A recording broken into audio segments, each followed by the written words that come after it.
Let me show y'all what I made for Thursday night's dinner. So I started off with some cleaned chicken drumsticks. Trigger warning, y'all already know the routine on that. And the seasonings that I did use was some sazon, some garlic and herb seasoning, onion powder, and a little bit of chicken Montreal. It's a splash of Tony's.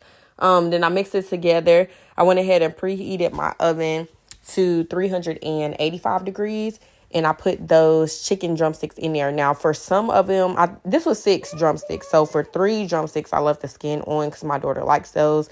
And then for 3 of the other drumsticks, I left the skin off. I basted it with some neutral oil, and then I went in and just layered it. Again, this was only 6, so I just seasoned it to my liking, and I added a little bit of chicken broth to the bottom of the pan so they wouldn't stick and they would come out so moist and baked to perfection. Covered them up and put them in the oven. Now, if you want details on how I make baked chicken, you got to go get that cookbook that's linked in my bio. Anyway, I went ahead and chopped up a bell pepper because we're moving on to the cabbage. Now for cabbage, y'all know y'all can add whatever color bell pepper, whatever you want in your southern cabbage. This is what I had on hand, so this is what I used. So I cut up an entire orange bell pepper, and I had just this sausage link. It was a turkey sausage link that I had previously cut up, but it wasn't enough for me to use for the cabbage. Y'all know how I do my cabbage. I usually peel off the first layer.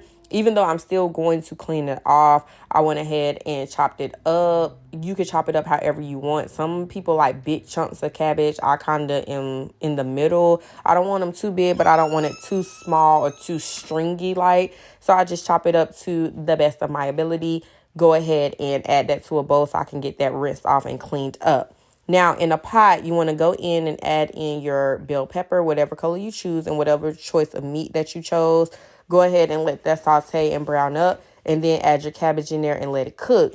And then we went on to the cornbread muffins. My daughter was helping me, my little helper. Y'all love to see her. And if you want the details on the ingredients of that, you got to go get the cookbook that's linked in my bio.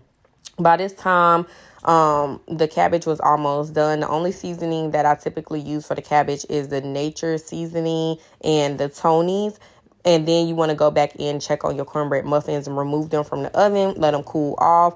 Your chicken should be done by now. And I paired it with some cornbread muffins, some cabbage, some white rice, and my chicken. And that was dinner. It's giving Sunday dinner vibe. So if you want this recipe, full details on it, go get the cookbook linked in my bio. Bye, y'all.